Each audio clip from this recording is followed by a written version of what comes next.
अब ये वाले प्रॉब्लम में देखो, ये कौन से टाइप में आता है। अब टाइप ऑफ द इंटीग्रल, अब जैसे कि पहले first type of the integral हुआ, बाद में second type of the integral, problem को आइडेंटिफाई करना पड़ता है। तो प्रॉब्लम को आइडेंटिफाई करने के लिए कहाँ कहाँ पे जाना पड़ता है। पहले सब्स्टिट्यूशन, कि वहाँ पे सब्स्टिट्यूशन आता है या नहीं, फिर और टाइप ऑफ द इंटीग्रल में है या नहीं, वहां पे एडजस्टमेंट करना पड़ेगा क्या, या वहां पे फार्मूला अप्लाई करना पड़ेगा क्या,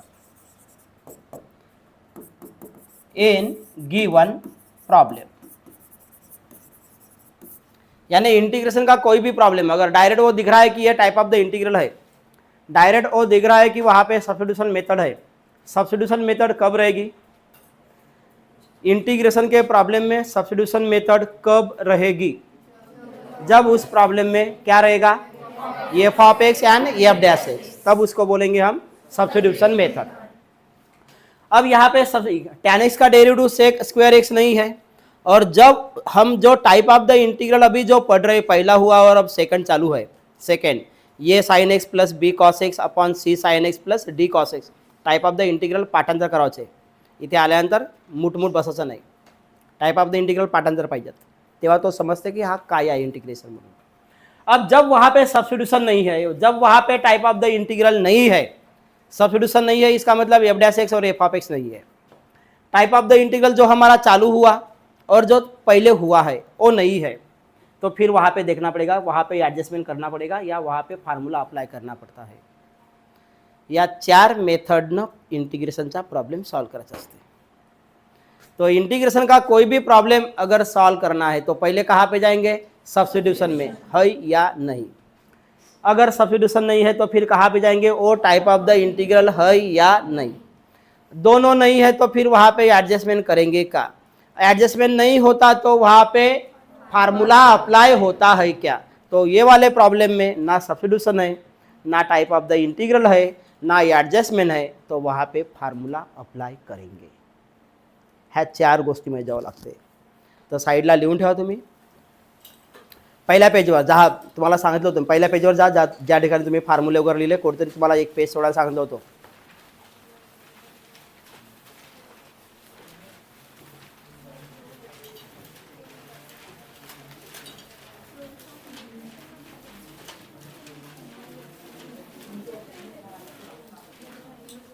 लिहा कोड आहे, जागा सोडले होते बरोबर की ना, इथे जा ना तुम्ही,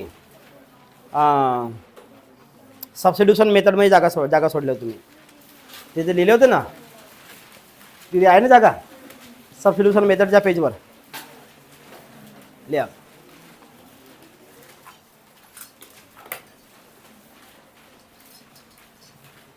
By solving the problem of integration, by solving the problem of integration,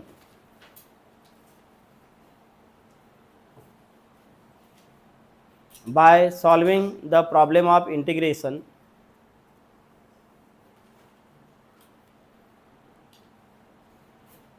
comma देऊन खाली लिहा, verify the following steps, verify the following steps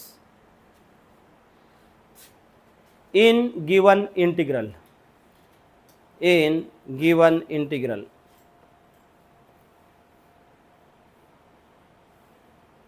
in given integral, चला, in given integral, ये number substitution method, substitution method लिहितानीच पाठांतर करायचा, विचारल्यावर चुपचाप नाही राहायचा घोबळाव। Substitution method. सेकंड का सांगितलं, type of the integral, type of the integral,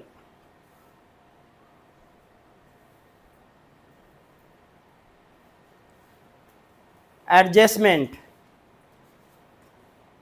adjustment,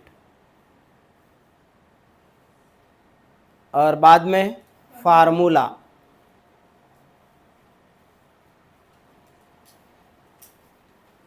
जरा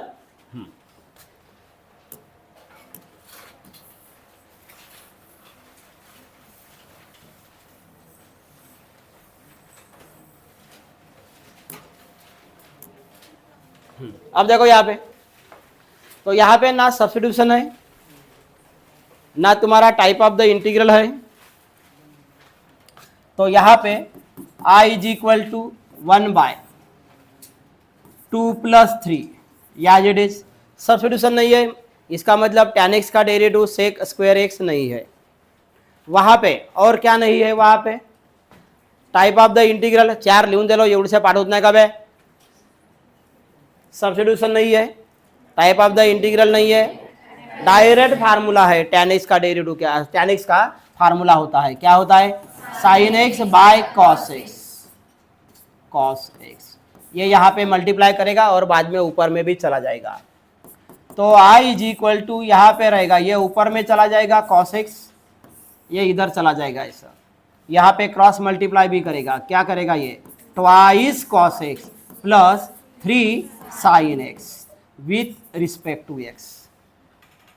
अब देखो ये टाइप ऑफ द इंटीग्रल मिल रहा है तुम्हें, ये cos x plus b sin x, तो b का वैल्यू 0 है, upon c sin x plus d, c cos x plus d sin x।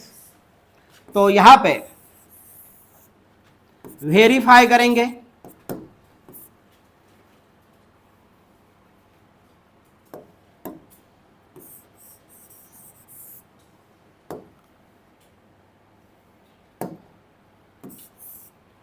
तो इसको वेरीफाई करेंगे, वेरीफाई विथ इंटीग्रल ऑफ ये cos x plus b sin x upon c cos x plus d cos sin x with respect to x। इसके साथ verify कर दो, इसके साथ वेरीफाई कर दो। तो वेरीफाई करेंगे तो फिर हमें फार्मूला लिखना पड़ेगा, वी एक्सप्रेस, हाँ सांगा फार्मूला काय आहे त्याचा, numerator is equal to a into denominator plus b into d by d x of denominator, ये रहेगा। ओके, न्यूमरेटर देखो, न्यूमरेटर ओनली क्या है, cos x, ये इंटू डिनॉमिनेटर सांगा, डिनॉमिनेटर किती आहे, twice cos x plus 3 sin x, okay, plus बाद में क्या रहेगा b, यहां पे क्या लिखेंगे again, d by d x of denominator, denominator क्या है, twice cos x plus 3 sin x, ऐसा रहेगा। न्यूमरेटर ओनली cos x है, यहाँ पे ये इंटू ट्वाइस cos x या जेड, इसका ही कराचा नहीं, 3 sin x प्लस b, और ब्रैकेट में अब उसका निकालेंगे डेरिवेटिव। बोलो डेरिवेटिव ट्वाइस cos x का क्या होगा, minus twice sign x plus sign x का डेरिवेटिव का होते cos x, तो क्या लिखेंगे 3 cos x। डेरिवेटिव निकालने के बाद क्या करना पड़ता है, इक्वेशन फर्स्ट देना पड़ेगा, इक्वेशन फर्स्ट देंगे। अब यहां पे cos x ये से मल्टीप्लाई कर रहे हैं, ट्वाइस ये सांगत जा cos x प्लस थ्राइस ये साइन x, बाद में minus twice b sine x, बाद में plus thrice b cos x, ऐसा रहेगा। अब इसको इक्वेटिंग कर दो, यहाँ पे cos x या जेट इज, ये तुम्हारा cos x है, और कहाँ पे cos x है, ये तुम्हारा cos x है, इसको मैंने अंडरलाइन कर दिए। तो तुम्हारे ब्रैकेट में रहेगा ट्वाइस ये, और वहां पे क्या रहेगा, प्लस थ्राइस b, ब्रैकेट के बाहर कौन रहेगा, cos x रहेगा। फिर यहाँ पे आ जाओ, अब यहाँ पे साइन x है और यहाँ भी साइन x है, तो अंदर में क्या लिखना पड़ेगा, thrice a minus twice B, और यहाँ पे क्या लिखना पड़ेगा, साइन एक्स। इतना हो गया। अब यहाँ पे हम लिखेंगे कंपेयरिंग या equating, equating coefficient of cos x and sin x, cos x and sin x। दोनों साइड पे देखो cos x, we get linear equation. यहाँ पे cos x है तो यहाँ पे लिखेंगे twice a plus thrice b, यहाँ पे cos x है, इधर भी cos x, इसका इक्वेटिंग। थांबा एक मिनट, हो थांबा एक मिनट, हो एक मिनट थांबा। Twice a plus 3b is equal to 1 and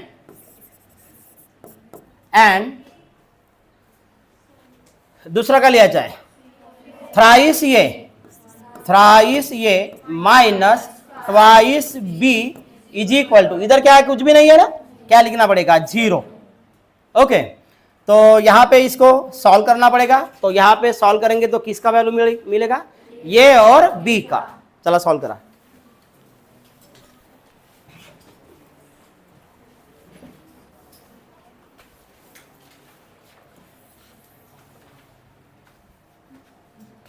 हा इकडचा लिहून झाला होता का तुमचा, हा?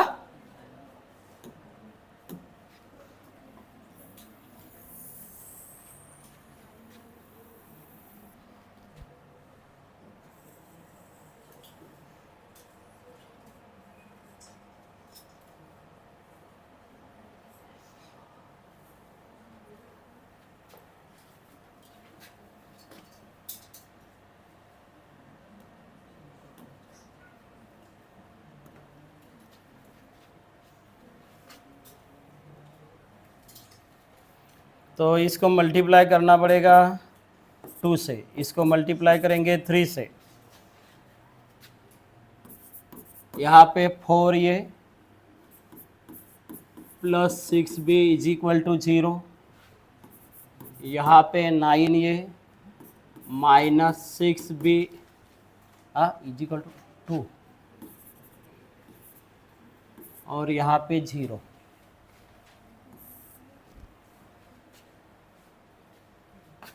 Six B minus 6b cancel, 9 4 13, 13 ये इज इक्वल टू 2, ये ची वैल्यू 2/13, पुट ये is equal to 2/13 in equation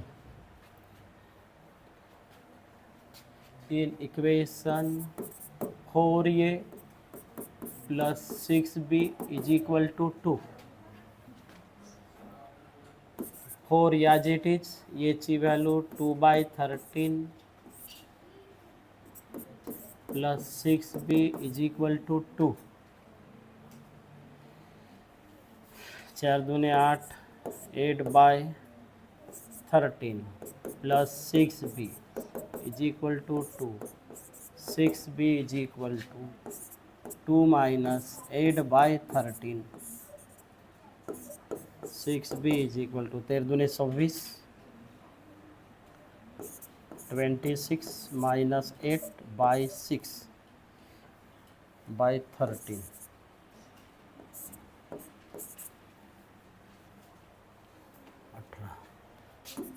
राहिले किती मग 6b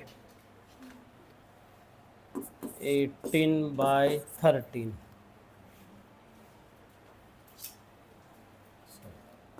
sign 3 18, b is equal to 3/13।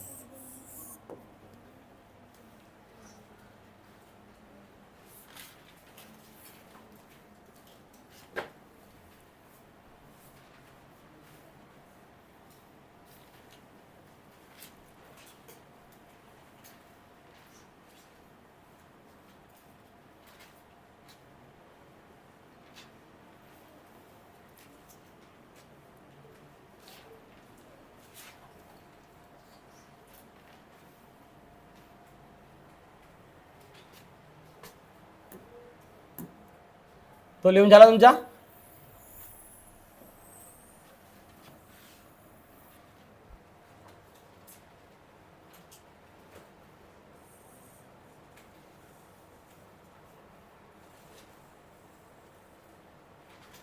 हा लिहून झाला का रे? हा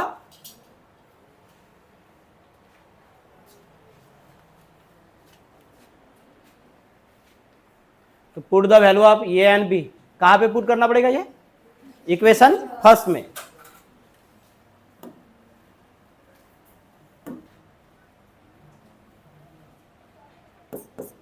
पुट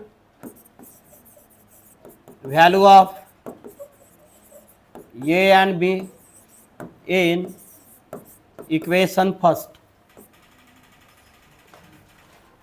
इक्वेशन फर्स्ट मध्ये पुट करा।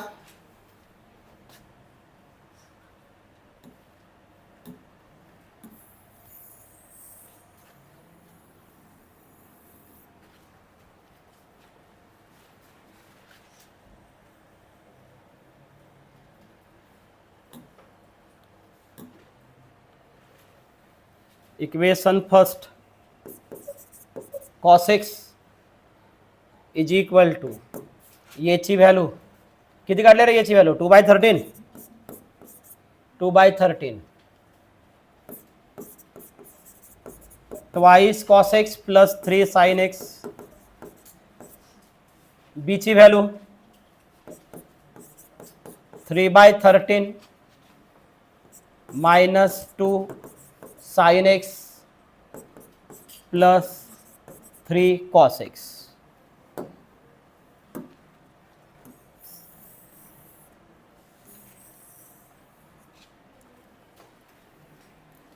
झाला? इथमध्ये लिहून झाला? पुट झाली का तुमची व्हॅल्यू?